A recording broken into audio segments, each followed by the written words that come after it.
Hello, and welcome back to another episode of the Western Canon Challenge, where we are reading the entirety of the Western literary canon out loud. Today is an exciting day because we have just finished Volume 1 of the journals and are moving to Volume 2. And with that said, I will go ahead and get started. By the way, this picks up in Emerson's life in 1824 when he is age 21. And this first entry is, let's see here, a letter from Ralph Waldo Emerson to Miss Emerson. And with that, I'll go ahead and get started. I suppose it jarred no chord in the vale when Byron died, a man of dreadful history who left no brighter genius behind him than is gone, and no such blasphemer of heaven or pander to sensuality. But the light of sublimer existence was on his cheek, even in his sarcastic beastliness and coarse sneers, nor seemed less an archangel ruined, and the excess of glory obscured. It is one of the hardest errors to get rid of, the admiration of intellectual excellence, though depraved, and one cause is there seems to be no reason why a spirit should be finally touched for such poor issues. One is glad of eternity when we find so much to learn. But it is melancholy to have your well dry up, your fountain stopped from whence you were wont to look for an unfailing supply. Men marvel at Scott's never-ending traditions, but they set no bounds to their expectation from Byron's creative genius. Wit, argument, history, rhapsody, the extremes of good and ill, everything was to be expected from his extraordinary invention. He might have had one more wonder to his life, its own redemption. And now he is dead, and is seeing the secrets his paramount genius dared to brave. It is terrible an example to presume as he has done. It is a risk not many are willing to run, but it is less mean and no worse thus to face the things unseen, and shake hands with Lucifer, than to commit the deed and love the lust, and shake the contumely of being over good, and refuse to speak out all the time out of fear of being struck dead. October 1824. By books, says the gentle shepherd, I crack with kings.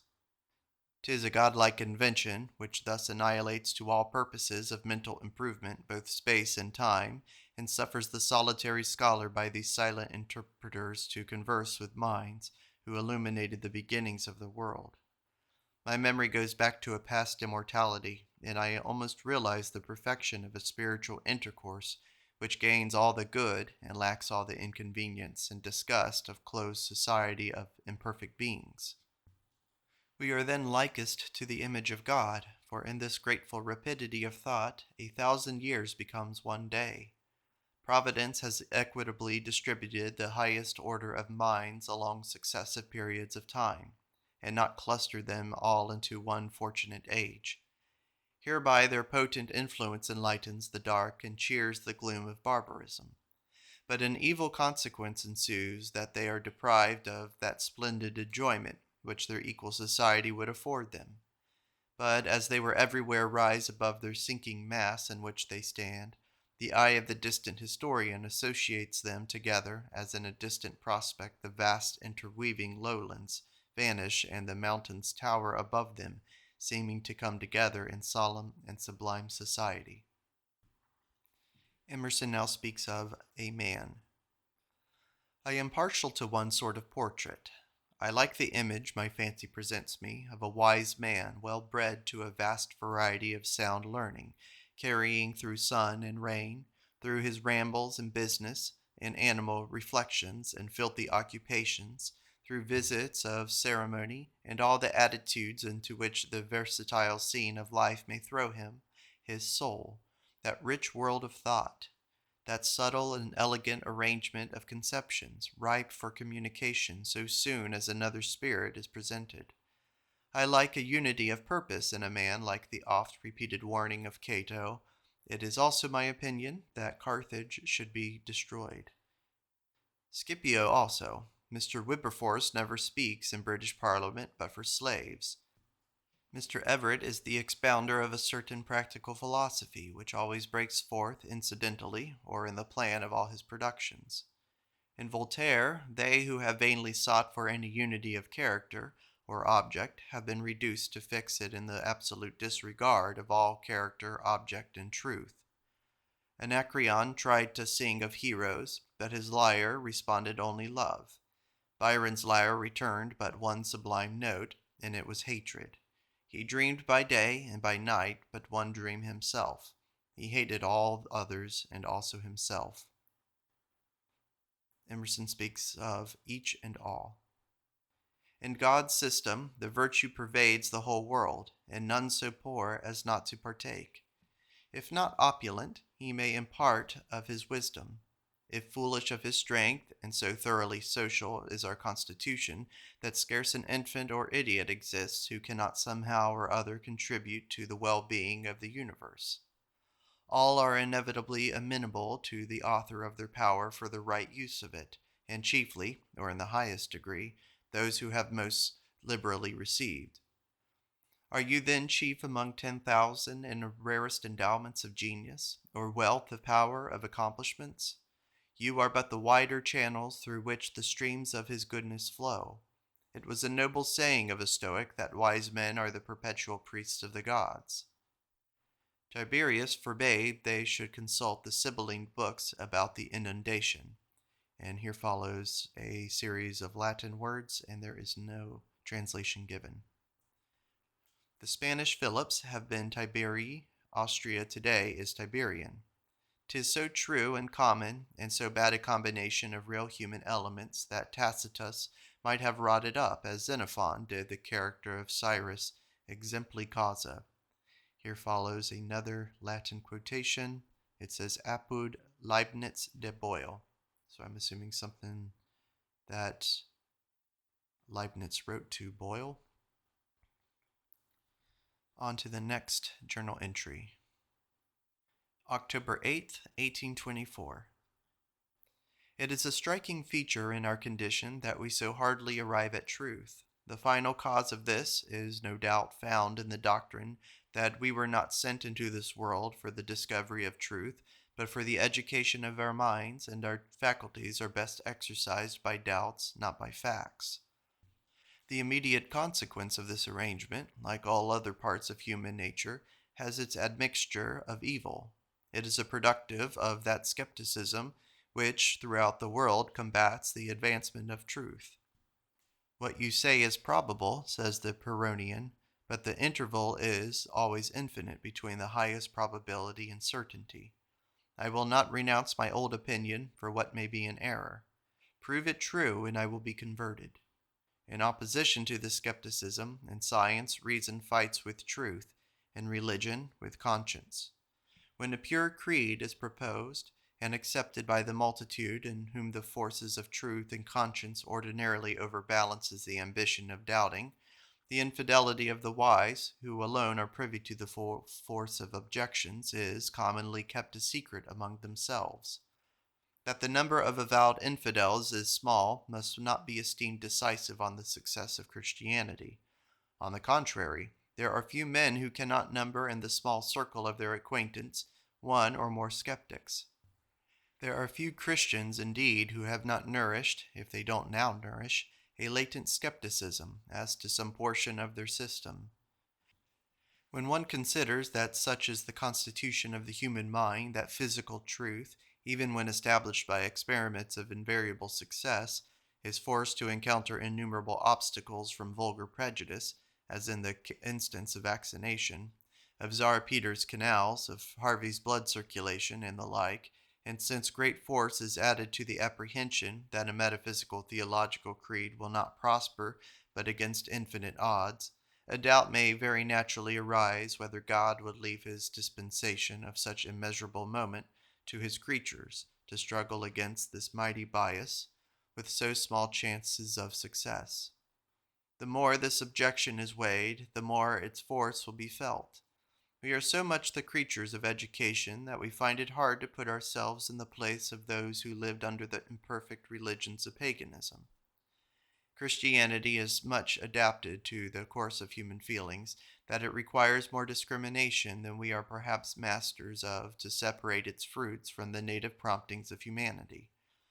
There are moments in the life of every reflecting man wherein he seems to see farthest into the intellectual world, when his convictions of the existence of God and his own relations to him rise upon his mind with far greater force than are accustomed to exert. But it is by no means certain that the mind of the old idolaters ached for any inspiration, or accused philosophy and nature with any emphasis for their scanty revelations. Providence supports, but does not spoil its children. We are called sons, not darlings of the deity. There is ever good in store for those who love it, knowledge for those who seek it, and if we do evil, we suffer the consequences of evil. Throughout the administration of the world, there is same aspect of stern kindness, of good against your will, good against your good, 10,000 channels of active beneficence, but all flowing with the same regard to general, not particular profit. And to such an extent is this great statute policy of God carried, that many, nay most of the great blessings of humanity require cycles of 1,000 years to bring them to their height. The arts which do exalt and lengthen life by carrying on the old landmarks of thought to new stations make a vast difference in the existence of the first and the 60th century. Yet all these truths of such vast consequence to our improvement lay hid. The compass, press, steam engine, astronomy, mathematics, politics have scarce begun to exist till within 1,000 years. Yet the principles of which they are the results are surely in our nature. Nature, said Burke, is never more truly herself than in her grandest forms. The Apollo Belvedere is as much in nature as any figure from the pencil of Rembrandt, or any clown in the rustic revels of Teniers. It is our nature to eat bread, yet the making of this substance is very artificial process. Man has no natural food, but was expected to convert inedible to edible substances. Thus, too, God has done with the religious education of men. He has sowed truth in the world, but has let them arrive at it by such slow instrumentality of human research. Such is the wise remark of Origen. Emerson remarks on books and men. The great library of books that is in the world, instead of making all mankind wiser and better, is addressed for the most part to a very small minority of men, to the learned alone. In so great a mass of works, doubtless every appetite must be suited, and so we find a portion which seems specially intended for coxcombs and deficient persons. To this department belongs the greatest part of novels and romances, and all that part of the English drama which is called living plays. But the third class of men, the great body of society who make up the nations and conduct the business of the world, these are least consulted in the composition of books. The immense importance of this order of men makes them indeed the subject of authors. They form the groundwork of their reasonings, and from them illustrations are quoted. But the books written on them are not written to them. Authors write to authors, and this order, to use a local term, this middling interest of mankind, are immersed in daily labors for daily bread. They seldom have the will or power to take up the pen in their turn.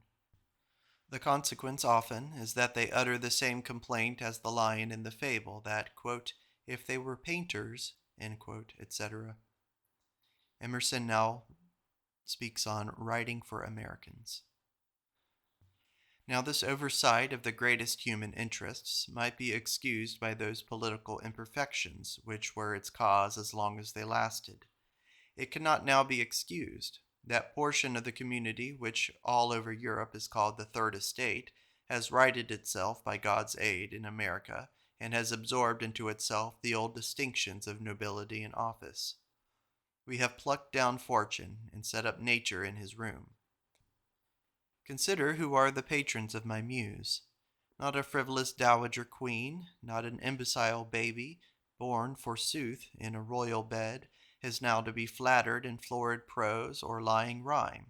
Then I had been silent, but to address a great nation risen from the dust, and sitting in absolute judgment on the merits of men, ready to hear if anyone offers good counsel, may rouse the ambition and exercise the understanding of a man. It is fit that something besides newspapers should be put into the hands of the people. If it were well if short practical treatises on 100 topics, all of primary importance, could make them prize what all the world covets. In the capital of New England are many individuals who both serve and adorn their country. I have waited to hear them speak, but they are silent. The hours are passing that should complete our education. The moment of instilling wholesome principles may not return.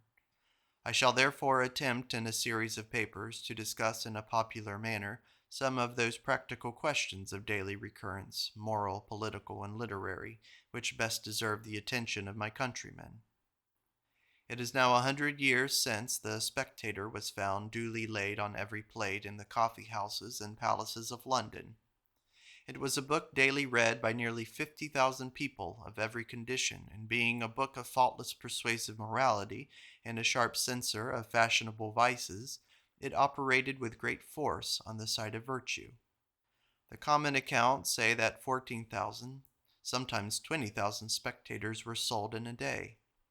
Supposing that 4 persons read each copy, and though some were no doubt read by less, others were read by many more, we shall have each other of those moral lessons read by more than 50,000 persons, since the number has been indefinitely multiplied. Sometimes, as seasons and circumstances change, I shall smile. Sometimes I shall laugh, and that heartily. But my readers may expect that my garrulous humor may get the upper hand of my moral turn, and vent itself in anecdotes of myself and my friends, living and dead, in this and every age. And that which I reckon my chief recommendation is the confidence my reader may entertain of finding me his friend. I shall appear every evening at his tea table, always speaking to him in the frankness of love, and communicating to him my choicest observations on men and manners. He who reflects what numbers are made miserable by the unhappiness of missing those offices of kindness 'tis a friend's duty to perform, and who considers that the best and most consolatory use of friendship is the unreserved communication of thoughts, will not lightly esteem this overture I have made in the sincere desire of soothing discontent and sweetening solitude. I have ever been noted for my fondness for children, and children are always fond of me. Nature has so vigilantly provided for the care of children and the affections of parents that, at a certain season of life, these irrepressible feelings break forth in bachelors also and secure 1,000 endearments for the child that comes in their way. 'Tis like, my brother used to tell me, the strong instinct of seashells which accompany the hoarse murmur of their native ocean, though far removed from its social abodes, and though withered and dried up in cabinets. And if ever, in administering to the wants of one class of my readers, I should offend another, I must ask their charity beforehand for my case, answering, as I must, such different demands. And it becomes me, like the old lady who worshipped the picture of St. Michael, while I hold up one candle to the saint, to hold another to the dragon. I shall also allow myself such latitude as to relate to my younger readers occasionally certain old stories which I heard in Germany, touching the Truffolk and the elf gentry that yet lurk in some corners of that ancient empire, for I spit at the skepticism of the moderns. Emerson speaks on civilization, moral. If we fulfill the expectations of mankind, we flatter ourselves we have fulfilled the demand of duty.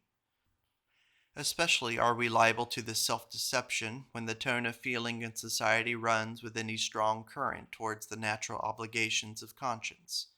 And now, when virtue has eclat and fashion itself has taken the cross, there is indeed danger lest we mistake our conformity to this prevalent correct taste for the fruits of severe and ineradicable principles.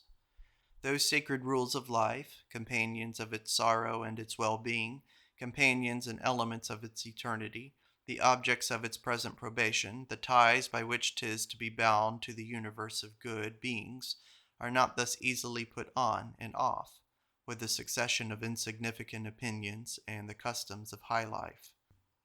They are slowly formed by many sacrifices of self, by many victories over the rebellion of fashion, and their genuineness is ever to be suspected when of hasty growth. It is perilous for religion to be a fashion, as it is apt to lead men to errors both in the nature and in the degree of their virtue. Emerson now speaks on society or solitude. I propose to write presently on the use of our powers and passions, on abstinence and action, on hermits and men of affairs. I propose to remember that 'tis one thing to stifle and another to direct a propensity. I propose to look philosophically at the conduct of life, to remember that to the course of the meanest all the high rules of the theorist can be applied, and to write of the acceptance that sedulous action will find on high besides shiftless contemplation, and infer a law whether either life be embraced or a golden mean preserved. Admit the exception of possibility of sublime virtue in absolute inaction when the inaction is martyrdom, but scrupulously exclude the claim of conceited or deceived indolence. A fine train of final causes and the rewards attached to action. Eichhorn, relatively and absolutely. Emerson speaks on final causes.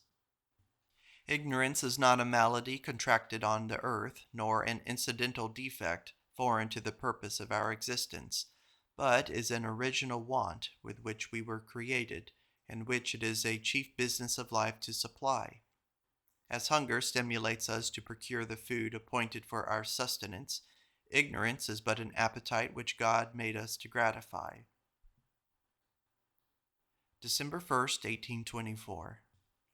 I may digress, where all is digression, to utter a wish not altogether fruitless, that there might be an order introduced into the mass of reading that occupies or impends over me.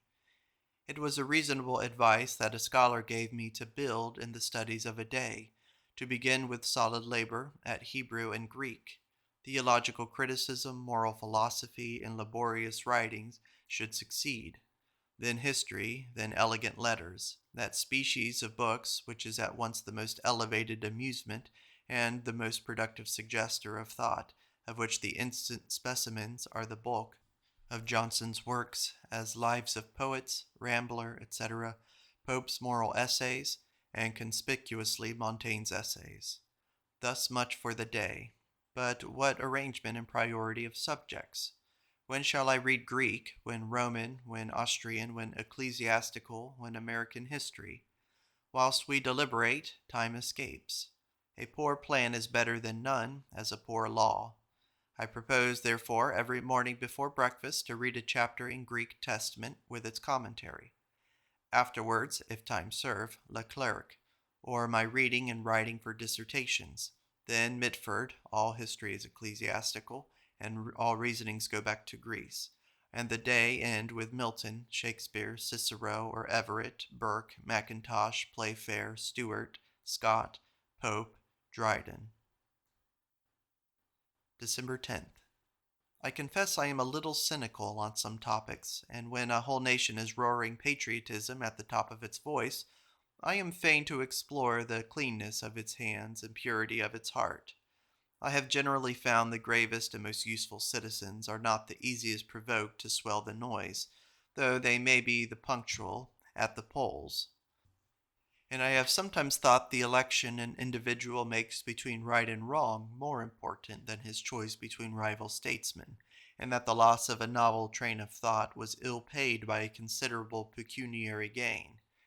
It is pleasant to know what is doing in the world, and why should a world go on if it does no good? The man whom your vote supports is to govern some millions, and it would be laughable not to know the issue of the naval battle. In 10 years, this great compensation will be very stale, and few words will inform you the result which cost you so many columns of the newsprints, so many anxious conjectures. Your soul will last longer than the ship, and will value its just and philosophical associations long after the memory has spurned all obtrusive and burdensome contents. Emerson speaks on Fragment for a Use in a Sermon. A celebrated English preacher, whose praise is in your churches, closed his discourse with a bold appeal, which the fervor of his eloquence permitted, to the passions and imaginations of his hearers. He pointed their minds' eyes to the recording angel, who waited on the wing in the midst of the assembly to write down some name of all the multitude in his book of life. Quote, "And shall we wait in vain?" he said. "And will you let me take his departure for heaven without making him the witness of a single soul converted from his sins?" End quote. My friends, we know that his sentiment was but a flight of oratory, natural enough to a fervid spirit, and which the urgency of the occasion might excuse. My friends, no recording angel that we know of hovers over our assembly, but a greater than an angel is here. There is one in the midst of us, though your eyes see him not, who is not a fictitious or imaginary being, but who is too great and too glorious for our eyes to bear. There is one here imparting to us the life and sense we at this moment exercise, whose tremendous power set yonder sun in the firmament and upholds him and us. You cannot discern him by the gross orbs of sight, but can you not feel the weight of his presence sinking on your heart? Does no conscious feeling stir in your bosom under the eye of your author and God who is here? What doth he here? And how shall we acknowledge the Almighty Mind? Emerson speaks on the imagination. I propose to write an essay on the evils of imagination, which, after such a panegyric on this beautiful faculty as it is easily shall admit, may treat of the egregious errors that, growing out of some favorite fancy, have shot up into whole systems of philosophy or bodies of divinity, and have obstructed truth for thousands of years. The essay should exemplify its statement by some of the most signal instances of this capacity, in which the imagination has held the reason of man. Thus, the picturesque dogma of a ruined world has had a most pernicious fascination over nations of believers. It was an error locked with their life. They gave up the ghost for the love of his lyre, and it clings to this day in the high places of knowledge and refinement. Hence the avidity with which tales of wonder are caught and propagated. Hence Gibbon's remark that men of imagination are dogmatic. See on this subject one of Mr. Stewart's introductory chapters in the Philosophy. See Mr. Hume's remarks on the agreeableness of the feelings engaged. Chapter on miracles, and some of the fables anciently recounted touching Memnon's marble harp, renowned of old, and the oracles of Dodona and Delphos, and the histories of enchanters, ghosts, and stars. Les Sarin called earth the scaffolds of divine vengeance. Also, such as Nature abhors a vacuum. On this head consult the introductory lectures of Brown's Philosophy. Quietists, Essenes, Quakers, Swedenborgians, Vita Prideaux. For proselytism and missions, see Vattel, page 219. Christ came not unforeseen by ancient prophets, whose eyes had caught a glimpse of blessed light across the cloud of futurity. 1,000 years brooded over the prophecy ere the event was matured. Emerson speaks on providence. Another remark which belongs to the economy of providence is the cheapness, if the expression may be used, with which its operations are performed. A man conversant in books of history must often have deplored the immense expense of wit, of time, that are incurred by us to promote any designs of considerable extent. If a legislator would relieve the necessities of 1,000 paupers, he has the task of life, and of all his abilities, and of many more lives and minds than his own. Much of his labor is mere experiment, and much therefore of his labor is lost. Private and public subscriptions, which search the charity and tax the means of a whole nation, may leave the evil as bad or worse than it was found. Does Providence botch up its broken and disordered machinery with the same awkwardness, miscalculation, and prodigal expense? Look a little at its vast and serene policy, and see how it answers the same end which we have seen human wisdom toiling to gain. As if to delight itself with the exhibition of its contrivance, it brings all men into life paupers, not destitute of wealth alone, but in the destitution of all faculties of action and capacities of thought and enjoyment, without virtue, affection, knowledge, or passion. This deplorable poverty it is the proposed problem to relieve, and it may furnish amusement to many hours of idleness in him that once thought life wearisome, to detect the beauty and simplicity of the means whereby it is done. Read Rousseau's Emily, Rousseau, the unrivaled observer of infantile development, and Buffon, the ingenious and benevolent describer of the growth and habits of animals. Faith is a telescope. And there is an annotation here from the editors. Here follows part of a letter which Miss Emerson, stirred by some daring heterodoxy in his lost letters, wrote to her nephew, now on the eve of entering the Cambridge Divinity School. Waterford, Maine, December 6, 1824. He talks of the Holy Ghost. God of mercy, what a subject! Holy Ghost given to every man in Eden. It was lost in the great contest going on in the vast universe. It was lost, stifled. It was regiven, embodied in the assumed humanity of the Son of God.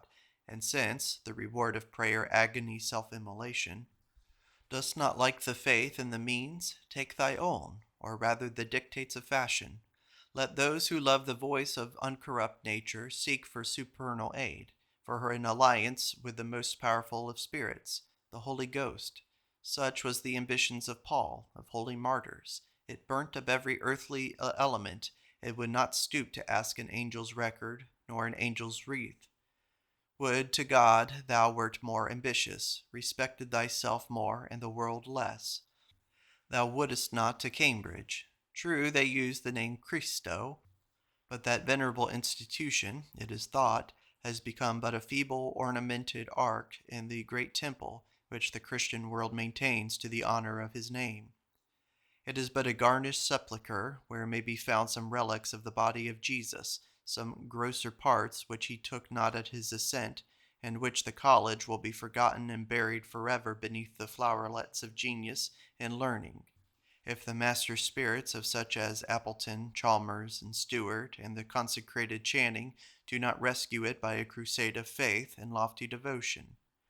The nature and limits of human virtue, its dangers, its origin, quote, questions answered at Cambridge easily, God forgive thy child of levity, subjects veiled with something of thine own awful incomprehensibility, soothed only by thy faith which reason loves, but can never describe, which rests in solemn delight on him, who not at once calculated it for any earthly emolument. This was written with the pen taken for the old almanacs at the moment of reading yours of antediluvian date. Then you do not go to Stewart at Andover. You might like him, though he makes mouths at the heartless. Kindness which tickle, not benefit, the weak world. He thinks a man in pursuit of greatness feels no little wants. Why did you not study under the wing of Channing, which was never pruned at Cambridge, if he advised Cambridge? Alas, that you are there. There is a tide in the affairs of men who connect the soul to the future, which, taken at the moment, bears on to fortune. Omitted, the rest may be shallows. Do we repine that so much is dependent on mortal life? The reason we can't determine yet that this dread responsibility is not extended, is not lengthened to the unknown world, is a matter of constant gratitude to those who find terrors in the divine law and government, and in his natural attributes. Were this protection to be extended, as the liberal believe, to those who have heard of the gospel, of what reason was that astonishing apparatus given? Did not Christianity, even as much as the good Ware allows, which seems to leave more difficulties, though not so frightful as Calvin in the improvements of Woods, imply much war with human nature? Why do its professed disciples run to atheism so often, rather than deism? Diluted as it is, it demands too much lofty and serious virtue, and as humanitarianism opens the door to conclusions most forbidden, they make them. Price, so eminent, yet so flouted, says Christianity cannot be credible in Lardner's scheme. Rather does it seem more so if necessarily connected with a Trinitarian.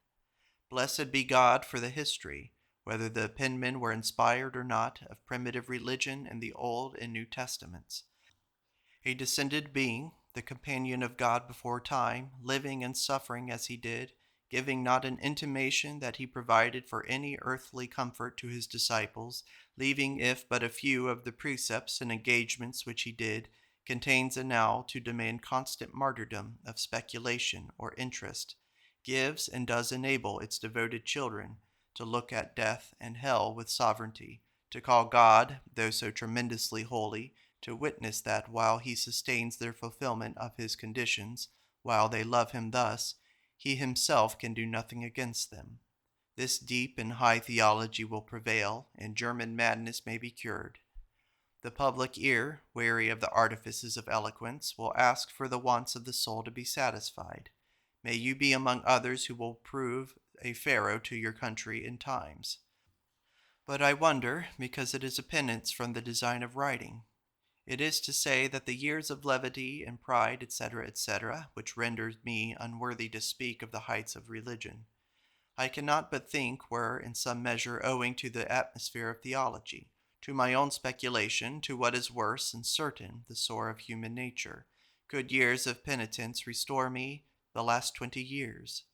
It was pretty, it seemed best to tell children how good they were.